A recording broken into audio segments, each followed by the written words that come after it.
Ladies and gentlemen,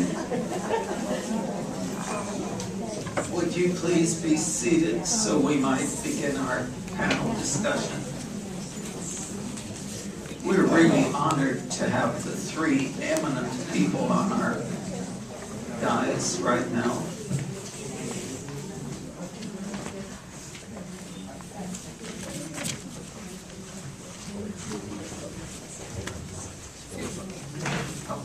Our moderator today is Georgia May Brewer. And of course you can tell she's the lady in the middle. She's the state coordinator of the All Care Alliance, working to develop a coalition of organizations committed to realizing the dream of just and sustainable health care for all. She's also the regional coordinator of the Los Angeles Healthcare Coalition and a member of both Healthcare for All and Physicians for a National Health Program. It's when you read her bio, which is on your seats, she'll remind you of Bartholomew Cubbins because she has worn many hats.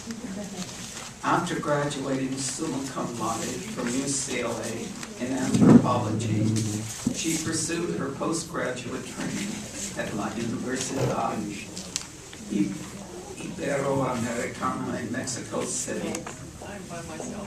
And after returning to California, she began a career in insurance as a casualty lines underwriter at the Hartford and later earned her license as a fire and casualty insurance agent.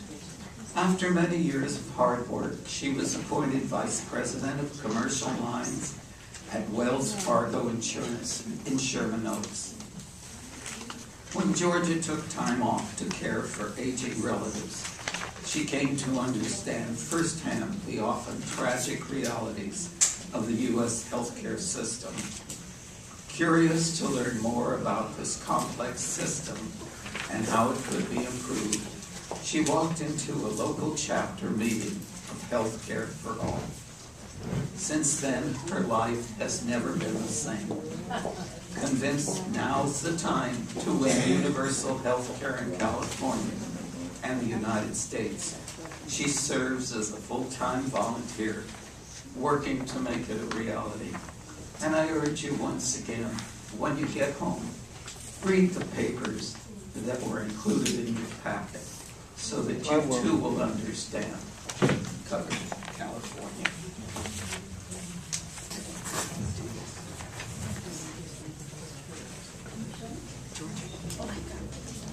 This is for you. You all have one? Yeah, we all have one. Okay. Thank you so much.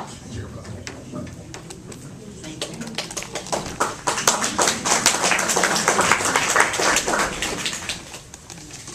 Well, let me introduce the other two panelists while we gather the question cards.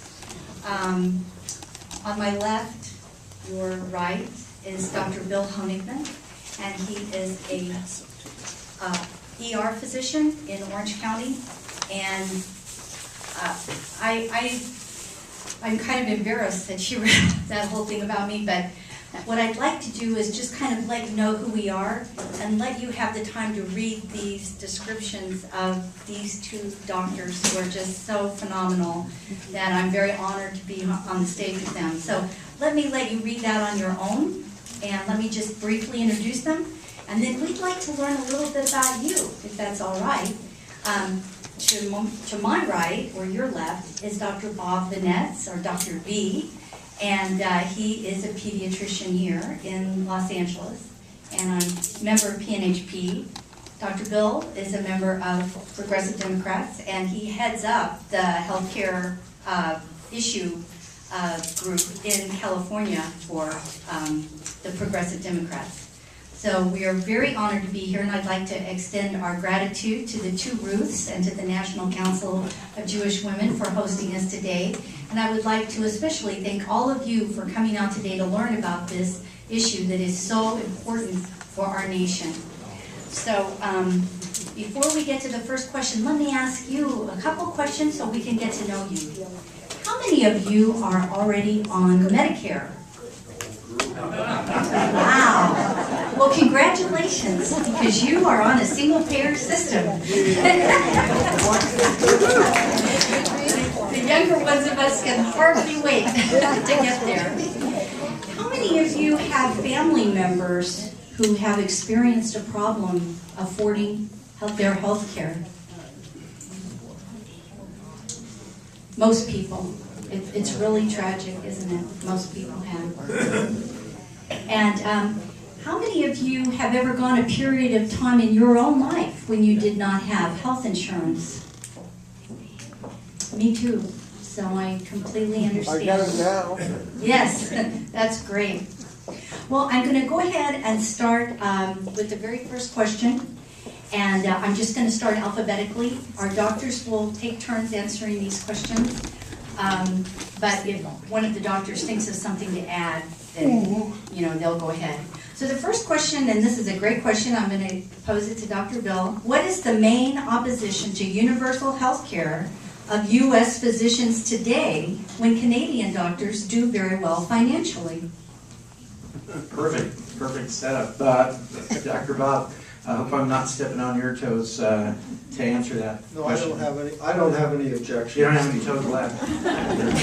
This battle we've been in. Well, first I also want to thank the two groups, the National Council of Jewish Women and also my fellow activists, Georgia, Dr. Bob, Cindy De La Cruz of the Student Health Professional Alliance, and Beatrice, great to see you, and Dr. King Riley who's with us today. So, and many of you in the audience have been working for this cause, and I know that you realize what an incredible film and tool for organizing that we just saw. So, so a whole lot of questions I think were answered by the film. And also the very big question of where do we go from here? Since we had the Affordable Care Act, as you see it was addressed in the movie, and that's being implemented now, what's the next step? What do we need to do next to make sure everybody has the financial security to get the health care that they need? So I'm coming to you to answer questions both as a practicing physician. I've been in emergency medicine now for about 30 years. Have to admit that, I suppose. And I've seen the progression, which has mostly been a slide downhill in terms of making sure that people have health care that will keep them out of emergency to begin with. But once they do end up in emergency, how do we then proceed to take care of them so they can have a decent outcome? And we can be not just an advanced society, but a civilized one. And in a civilized society, I think we'd all agree that we're expected to have certain rights. And I tell people, rights are not free. They cost us. We have to pay money for them. We have to work for them. We have to fight for them. But isn't a right in a civilized society is what we all would agree is a human need. We have those rights for education, for protection, police and fire, use of roads and court systems. Why should healthcare be any different? And that's the way I see it as a physician. I'm skilled labor. I went to 26th grade, 30th grade, something like that. So to do what I do, and that's not going to be cheap in the long run. We'll have to pay for that kind of skilled labor. But that's all I am. I'm not a business entity. I only went to the 24th grade. Well, I throw out a number, kind of a polling figure. You can throw out a number to me. But what percentage of physicians practicing in America do you think belong to the AMA, the American Medical Association? Anybody? 100%. 100%. Sorry. 30, still too high. 15. Only 15% of practicing physicians belong to the AMA. Why is that? Because the AMA is a high-priced lobbying outfit that lobbies on behalf of the high-priced doctors, not those of us in the trenches in primary care, family doctors, pediatricians, psychiatrists, basic OBGYN. Those doctors actually do better in Canada. They make more money than our primary care physicians. Pediatricians, Dr. Bob, I'm sure you can agree, are woefully underpaid in America, just like teachers. They have the highest responsibility of taking care of our kids, and yet they're the least paid for the value that they provide us. So that's one thing that I think doesn't come out of the movie. Another thing is incredible waste. And as a physician, practicing physician, I see not only the 1/3 of every healthcare dollar is being wasted, is being given to these insurance companies and pharmaceutical companies that could be put into the care of patients. So we could have long-term care, mental health, dental, vision, all of that provided, and have the best or better outcomes in the world. So as a physician, that's what I see. Did you know, for example, pharmaceutical companies make 4 to 5 times, on average, the median amount of profits of the Fortune 500 companies? Wow. Wrap your head around that. The 500 most profitable companies in the world, and pharmaceutical companies make 4 to 5 times that in profits. Now that's obscene. We're just throwing our money away, is what we're doing. We have our wallets open saying, here, take all our money. So when is that point where people realize this stuff and get angry about it and do something about it? And that's why I'm here. Okay, I'm going to answer Bill's question. But he said it, but he put it in, I think, a beautiful context. The answer is money. That's the difference. And the question is the money that you and I put into healthcare going to stay in healthcare, or is it going to be drained or siphoned off into profits for others who are largely wealthy people away from the healthcare system? We have that choice. Up to now, we've made the choice to keep the for-profit healthcare system in place. Frankly, it's killing us, literally and financially. Well, thank you so very much, doctors, for that great introduction. We have a lot of questions here, and I've divided them up into categories. Some of these questions specifically refer to the Canadian system. These are questions that people have about the Canadian system. Other questions have to do with the Affordable Care Act and its implementation that is coming up. Everybody will be signing up for Covered California, who is eligible to do it, beginning in October of this year. So let me just start with some of these questions. I'm going to get one out of the way real quick. Evidently, an email went out yesterday about the Covered California saying that people should sign up if they are between the ages of 19 and 44. And the question is this a typo? I think it is. I think it's between 19 and 64. Right? Yeah. Okay. So, let's see. How will the postponement being negotiated with companies now affect the implementation of the Affordable Care Act? Does everybody know about this postponement of the employer mandate? No, Okay. I don't know about it. Well, the Affordable Care Act was originally set up with a mandate that employers had to provide health insurance to their employees if they had more than 50 employees. Now, they no longer have, that mandate has been postponed for 1 year. The individual mandate to purchase insurance is still in place, but not the employer mandate. Would either of you like to tackle this question?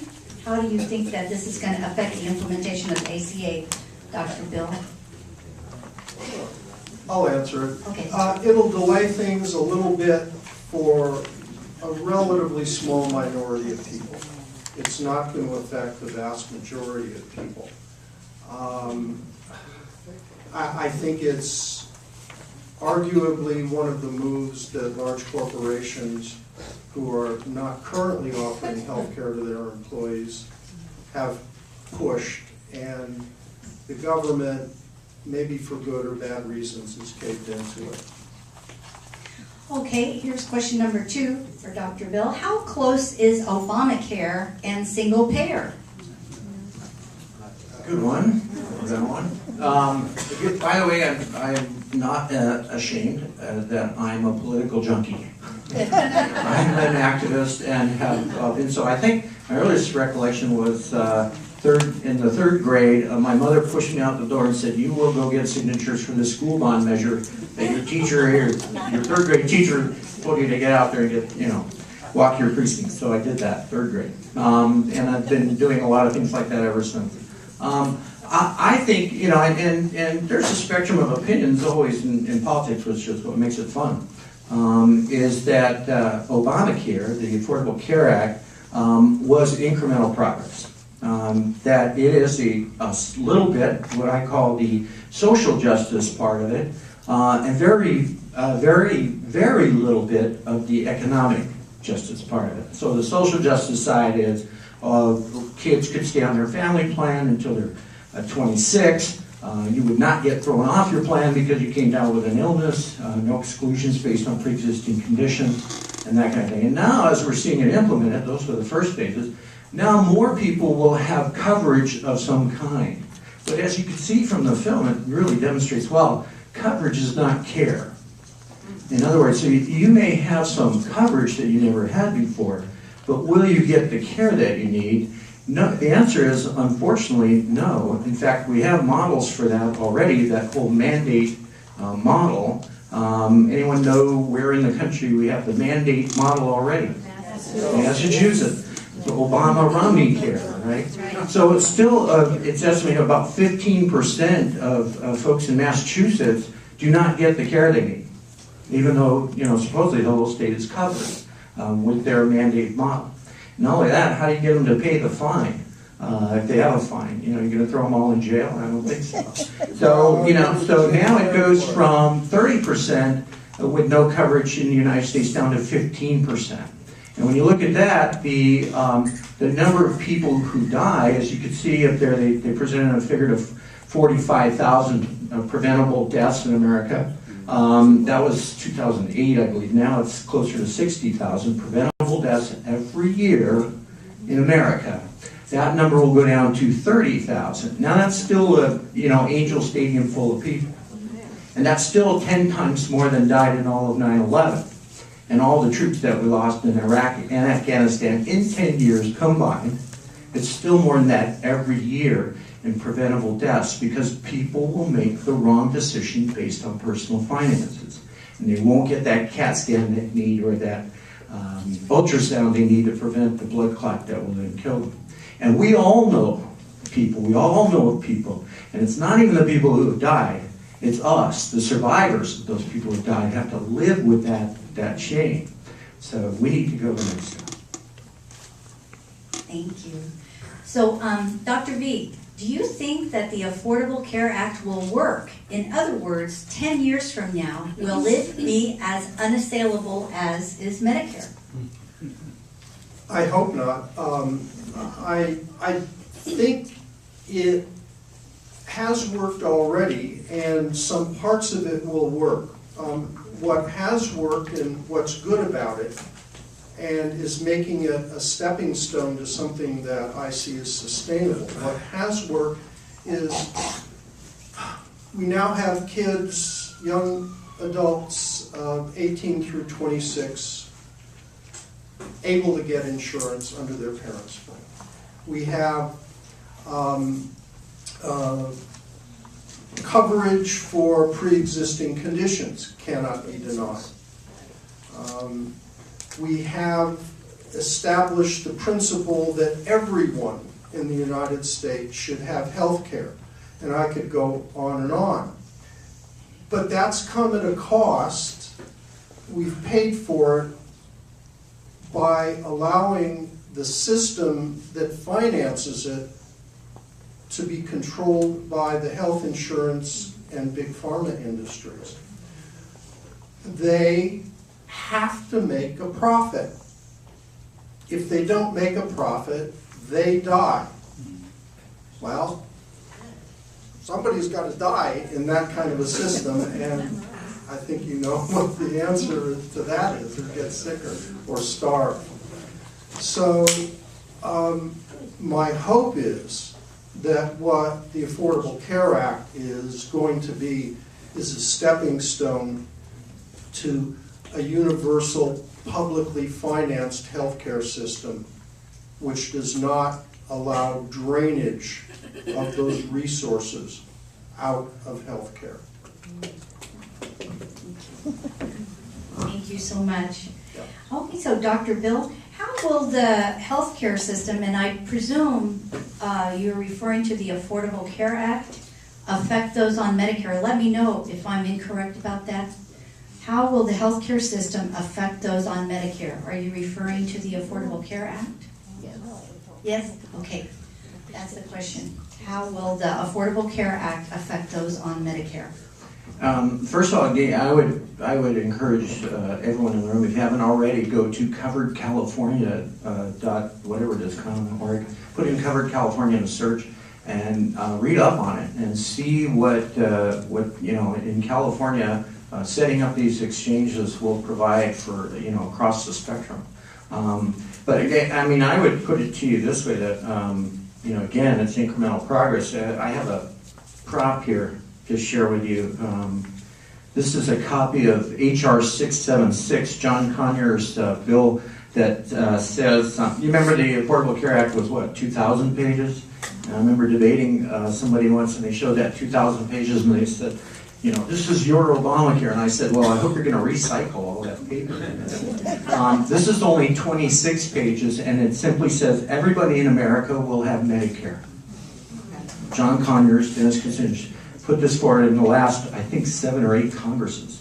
And it needs to have all of our support and continuing support.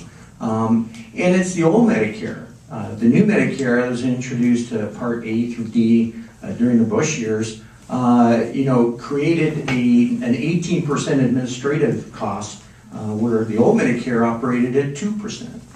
I mean, if you were in small business, what would you prefer your overhead to be, 18% or 2%? 2%. Yeah. So it's a no-brainer. We want the old Medicare that includes everybody. Everybody in, nobody out. I always say universal health care is 2 things. It means all the care for all the people. That's it. It's 2 universals in that. That's really what we need. So this is a step in the right direction. One of the first things was negotiated drug prices. Those prices, it's my understanding. I'm 5 years away from having Medicare myself, but I'm getting there. But I understand, drug prices got a little better. But there still is a donut hole. The drug companies are still making these obscene profits, and we need to go the next step. Thank you. Can I just make a quick comment? Yes. Actually, I just read an article last night that's a new research article on the overhead cost for Medicare.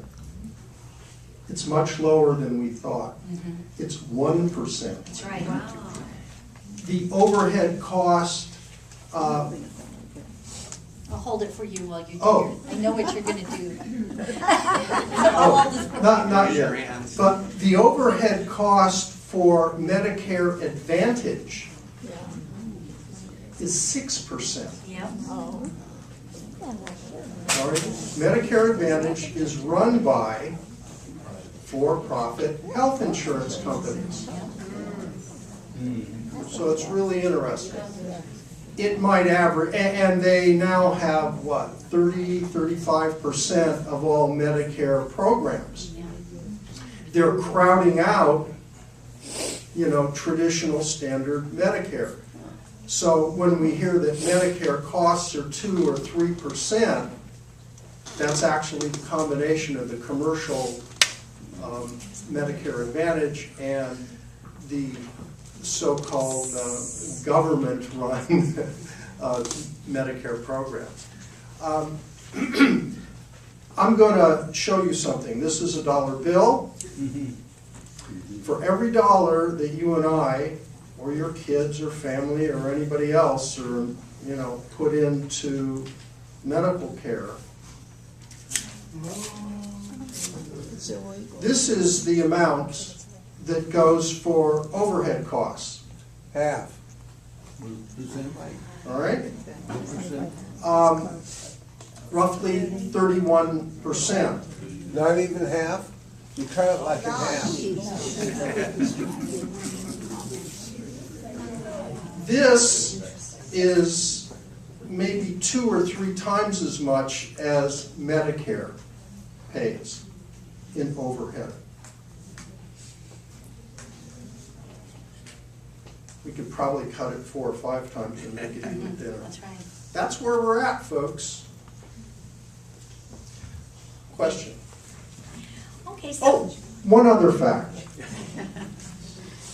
The cost for, on average, for a physician to run a practice in the United States now per year in overhead, just for billing and secretaries and all that stuff, is $87,000 per physician.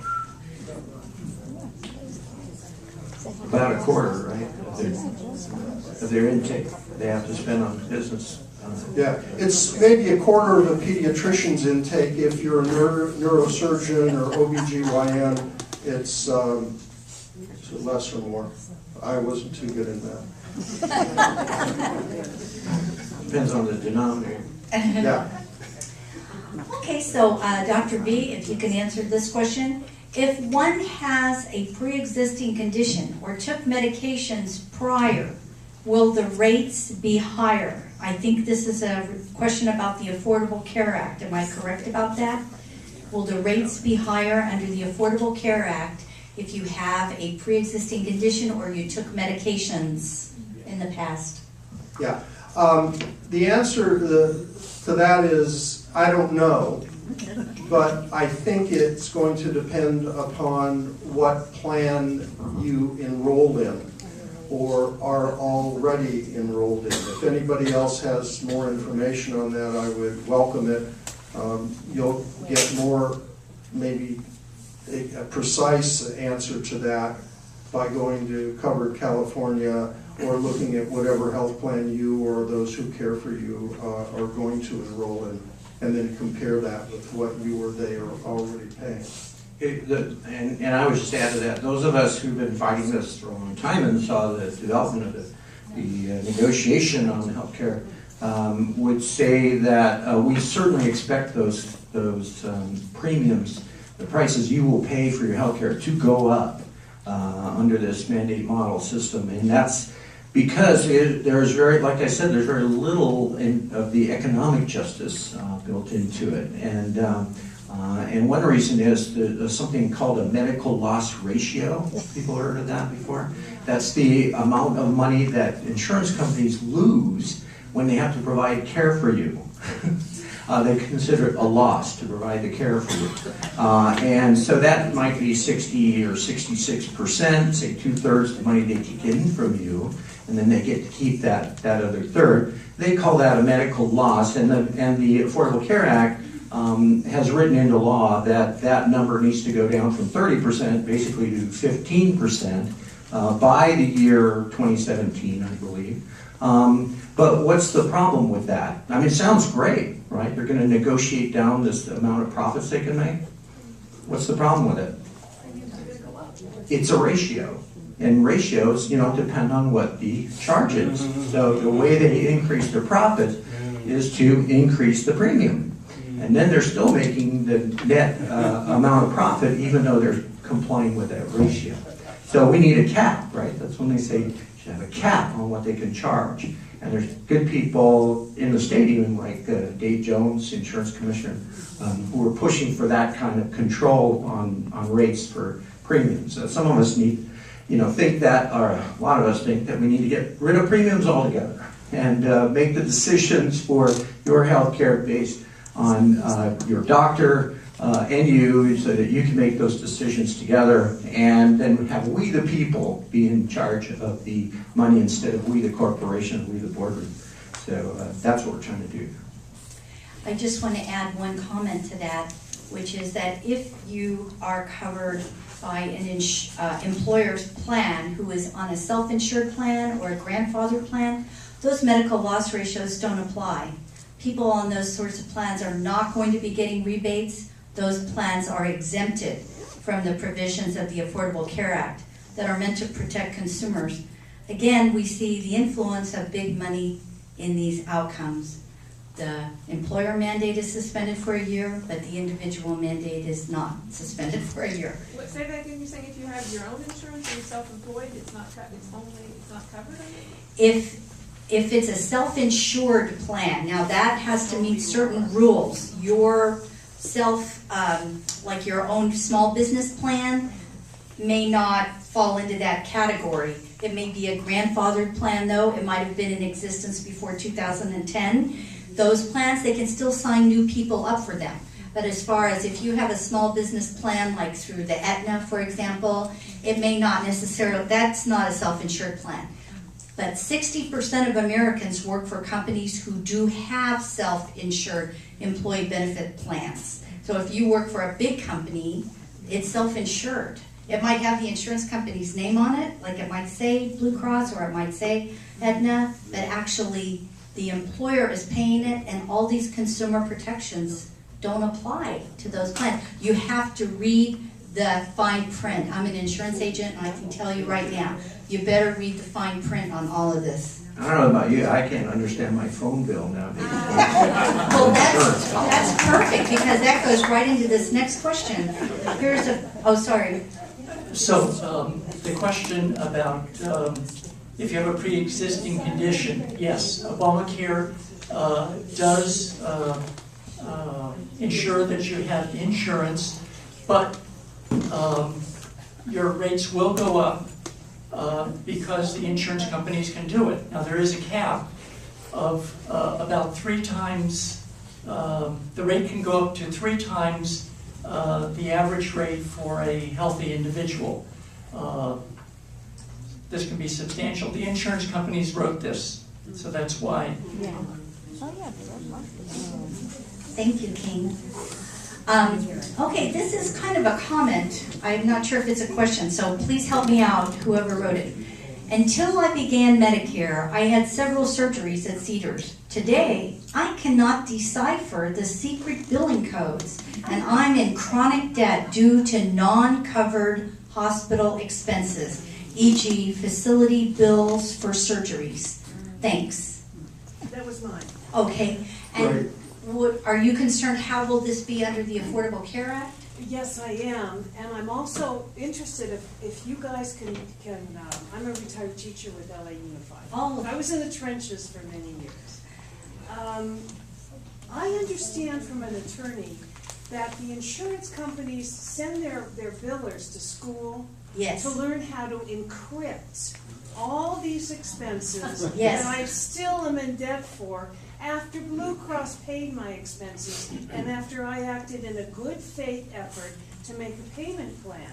It's insane. I can't understand it.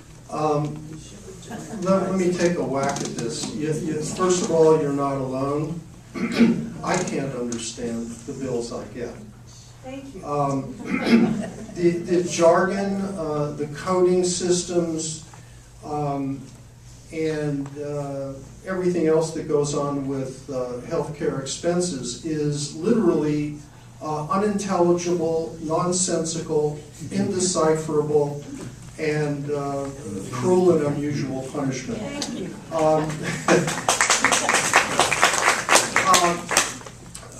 There have been some very interesting articles in the Los Angeles Times over the last few years in the business section by David Lazarus and I think Hiltzik,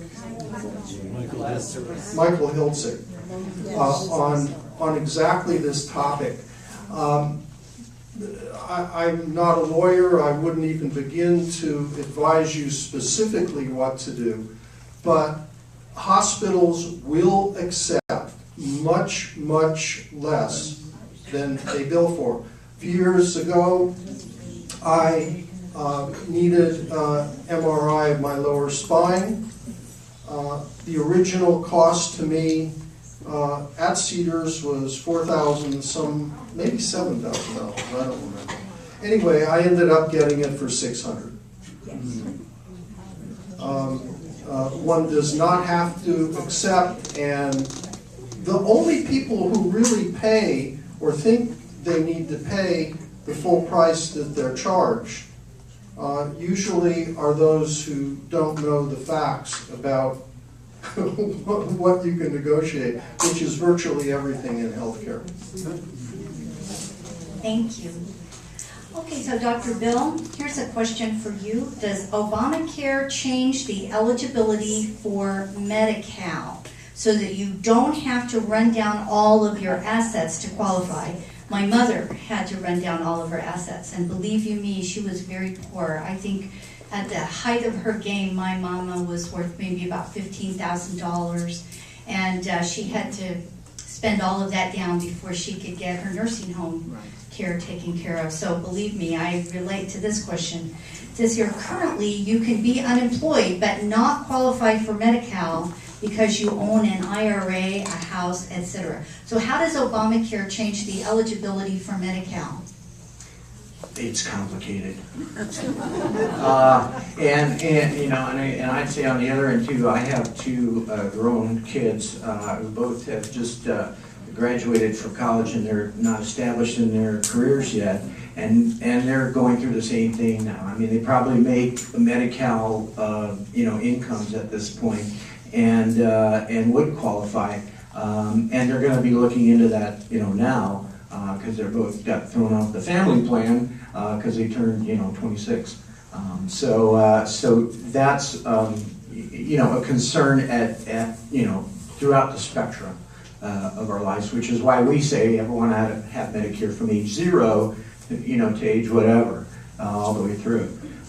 As you probably have heard, if you make a certain amount, which is how the basic system is, if you make a certain amount compared to the national poverty level, or poverty level adjusted for a cost of living in the area, then you qualify for public assistance. And under Obamacare, that number goes up to, I think it's 300 or 400 times the current poverty level.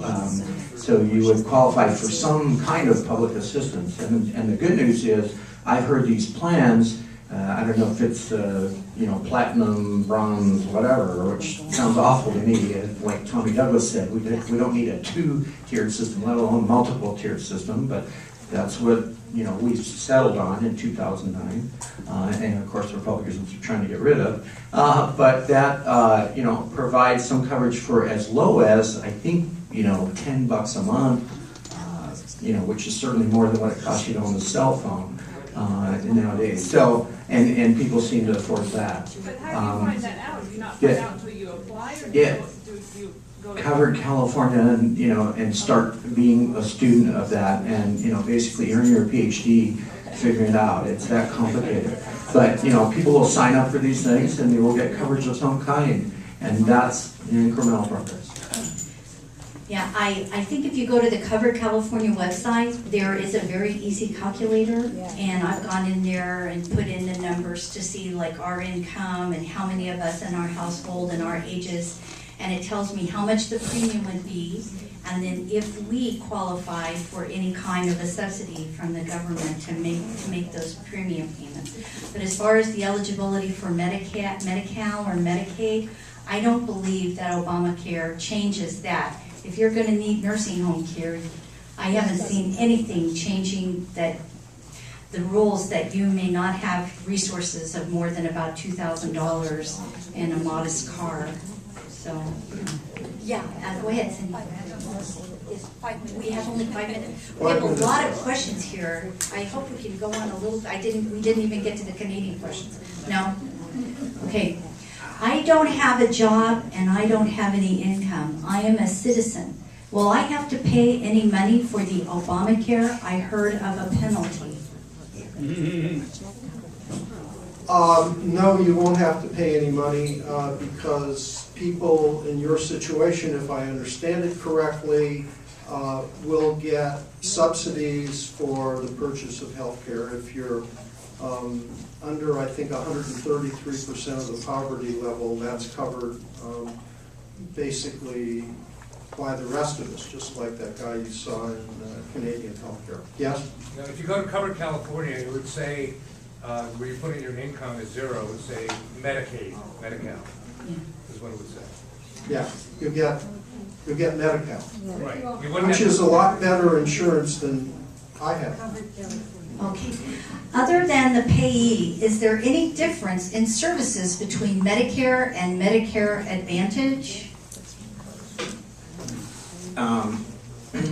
Well, Medicare Advantage, for those who don't know, and there's probably very few in this room because all the hands that went up with Medicare, so a lot of you know more about it than I do, but it is the supplemental, right? So Medicare supplemental is an extra 20% that during the Bush years, we negotiated away politically. We allowed the insurance companies to come into our we the people system covering care for people 65 and over from 100% down to only 80%. And private insurance companies now, run the other 20%. So whatever care that you used to get that was 100% covered, now is only 80% covered, depending on what you paid for as a supplemental plan. So I don't think there's any difference, as far as I know, with the Affordable Care Act. That doesn't change that at all. We'll still all be expected, once we have reached Medicare eligibility, to have to pick up the extra 20%. And a lot of people, who are Medicare eligible, cannot afford that extra 20%, and therefore don't get the coverage and get stuck with, these giant hospital bills that these collection agencies are notoriously, able to go after your family to collect that money from. Okay, so we have one more question. Why the long waits for elective surgery in Canada? Underfunding? Yes. In short. The waits can be shorter in the United States because physicians and organizations that provide these services, MRI on every corner kind of thing, can get paid for them. And so we've got tons of them. The Canadian system is underfunded, and one of the things that we must guard against when we do get Medicare for All is not to underfund it. You can starve a very strong, healthy person to death. The person can be, well designed, blah, blah, blah, but if you don't provide enough resources, you starve them to death very slowly. So I think that's the main reason. That actually is more or less a myth, not what you said. You're absolutely right. Any wait time involved is because of the resources, obviously. You can pay and not have to wait. But the question is, do you need to wait? Maybe you need to wait. I mean, I'm a guy who sees somebody with a gallbladder attack in the middle of the night, right? And I tell them, well, if you don't have to have your operation now, don't get it now. You don't want some sleepy doctor in the middle of the night, opening up your belly. You don't need it. Go home, talk to your doctor, research this, see what's involved in the surgery. You saw in the film, and there's so many incredible facts that go by in this film, is that the average wait time in Canada is only 18 weeks. That's not that long. It's not long enough for you to go out and find out what's going to be important for your health care. You need to do that. You need to go out and find out about this. We've all been conditioned to think, jump on it now, go for it, get the most expensive and the best and blah, blah. Those things don't match up. You want some wait time, you want some buffer time. Is Canada suffering as a result? No. Their outcomes are better than ours. They live longer because of the wait time. Okay? So that's the bottom line. All of these countries, I'll give you one other statistic, is that in Japan has one of the best health outcome statistics of any country in the world. Why is that? Because they eat seaweed? No. And they also drink and smoke too much, okay? Well, the reason is they see their doctors more than we do. On average, they have 13 physician visits a year for hour 4. They're seeing their doctors. They're having these intelligent conversations. End of life. Am I taking the right medications? Is my blood pressure well controlled? So they've realized that's an important investment, and for that, they have better outcomes. 18 weeks is not a long time to wait for a non-urgent surgery. In fact, I would put to you that you need to wait that time. Thank you. Think how lucky we are. 2 doctors, consultation, no fee. One. And we got a free lunch. Please, if you signed your card, do deposit it in the lobby. And I learned one thing, life's a pre-existing condition. May I make just a couple of quick comments? For those of you who are wondering what you can do to help advance this, there are several things. Number one, check out the websites that are listed in the handouts that we gave you. Physicians for National Health Program, Healthcare for All. They're here. The other thing is, King Riley at the door has copies of the healthcare movie for sale at cost. If you're interested, want to show them to friends, family, please feel free to get it. If you're a member of an organization outside of the National Council, please think about asking your organization to sponsor a showing of the healthcare movie.